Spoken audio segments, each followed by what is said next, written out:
Bu hikoyani qanday boshlashni ham bilmayman. O'sha tunning xotirasi meni ta'qib qilaveradi. U tun mening ham baxtim, ham baxtsizligim, ham hayotim, ham o'limim bo'lgan tun.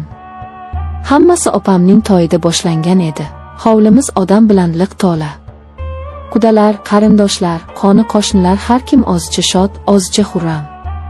Karnay-surnay ovozi, xonandalarning goh shoh, goh mungli ashulalari bir-biriga qorishib ketardi. Men esa bu shovqin-suron ichida go'yo bir ozim edim. Odamlar orasida yurar, kulimsirar, kim bilandir gaplashar edim-u, ammo xayolim butunlay boshqa yerda edi. Xayolim hovlimizning narigi burchagida oz tengqurlari bilan suhbatlashib turgan ikki yigitda edi. Aziz va Mansur, mening xolavachchalarim, mening ikki yuragimni birdek larzaga solgan ikki yigit. Aziz, uning nigohlari olov edi. U bilan gaplashganimda so'zlarim ham, o'zim ham adashib qolardim. Uning yonida o'zimni ojiz, ayni paytda esa butun dunyoni zabt etishga qodirdek his qilardim. Uning kulgusi ham boshqacha edi, jarangdor, dadil. Mansur esa uning aksi edi. Uning ko'zlari chuqur, sokin, ammo ichida nimalar yashiringanini hech kim bilmasdi. U kamgap edi, ammo har bir so'zi oqdek edi. Ular ikkisi bir-birini to'ldirib turadigan ikki olam edi. Meni esa bu ikki olam birdek o'ziga tortardi. Qaysi biriga talpinsam, ikkinchisidan uzoqlashayotgandek tuyulardim. Bu tuyg'u meni ich-ichimdan yemirardi. To'y avjida, odamlar davrada raqsga tushardi. Kimdir menga ham ishora qildi, lekin men boshimni chayqab hovlining chetroqiga borib turdim. Nega bir ozing turibsan? Bu ovozdan seskanib ketdim. Yonimga qachon kelib ulgurganini sezmay ham qolibman. Bu Aziz edi. Uning o'sha olovli nigohlari menga tikilib turardi. Shunchaki, charchadim dedim. Aslida esa charchamagan edim, aksincha, butun vujudimda tushunarsiz bir quvvat josh urardi. Charchadim dema, dedi u ovozini biroz pasaytirib. Sendek qiz charchamaydi. Sen olovga o'xshaysan, yoqasan, kuydirasan, lekin hech qachon ochmaysan. Uning bu so'zlaridan yuzimga qon yugurdi. Nima deyishni bilmay qoldim. U esa tobora yaqinlashardi. Bilasanmi, men seni qanchadan beri kuzatib yurganimni, dedi u. Har safar ko'rganimda aqlimdan ozay deyman. Nega buncha go'zalsan? Uning qo'li yelkamga tegishi bilan butun tanamga tok urgandek bo'ldi. Qarshilik qilishga na kuchim, na xohishim bor edi. Aksincha, butun vujudim shu lahzani qanchalar kutganini anglab yetdim. Uning nigohlariga tik qaradim. Uning ko'zlarida o'zimning aksimni emas, balki olovni ko'rdim. Meni o'z domiga tortayotgan ulkan bir gulxanni. Shu payt orqadan kimdir keldi. Ikkimiz ham cho'chib tushdik. O'girilib qarasam, Mansur. U bizga qarab turardi. Uning yuzida na hayrat, na g'azab alomatlari bor edi.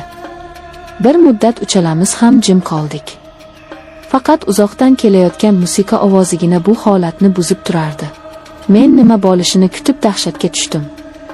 Hozir janjal boshlanadi deb o'yladim. Hozir hamma narsa barbod bo'ladi.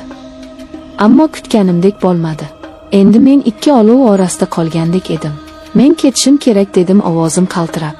Mansurning qo'li bilagimdan tutdi. Shoshma, dedi u, biz sendan hech narsa so'ramaymiz. Faqat shu yerda bo'l. Bu so'zlarda qanday ma'no borligini tushunmadim, lekin qimirlay olmadim. Go'yo ikkala tomondan ikki qudratli magnit meni o'ziga tortib turgandek edi. Aziz qo'lini yelkamdan olmadi. Mansur esa bilagimni qo'yib yubormadi. Men ularning o'rtasida butun dunyodan uzilib qolgandek turardim. Ularning nigohlari bir-biri bilan to'qnashdi va men bu nigohlarda na raqobatni, na nafratni ko'rdim. Faqatgina men uchun menga bo'lgan tushunarsiz, ammo qudratli bir tuyg'uning aksini ko'rdim. Yuringlar, dedi Aziz bir payt o'rnidan turib. Bu yerda shovqin. U qo'limdan tutib meni yetakladi. Rustam ham bizga ergashdi. Qayoqqa ketayotganimizni so'ramadim. So'rashga hojat yo'q edi. Men shunchaki ularga ergashdim. Biz hovlining eng chekkasidagi eski omborxonaga kirdik. Bu yerga odatda hech kim kirmasdi. Ichkarida eski-tuski narsalar, qoplar taxlab qo'yilgandi. Havoda chang va quruq yog'och hidi kelib turardi. Aziz eshikni ichkaridan yopdi. Ichkariga derazadan tushayotgan yulduzlar nuri xira-shira yorug'lik berib turardi. Shu yorug'likda men ularning yuzlariga qaradim. Ikkalasining ham nigohi menga qadalgan edi.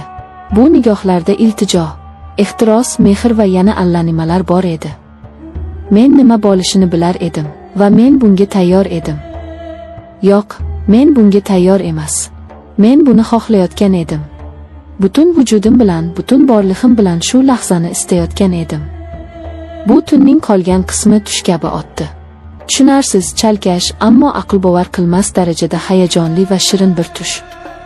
Men go'yo ikki xil musiqani bir vaqtning o'zida tinglayotgandek edim.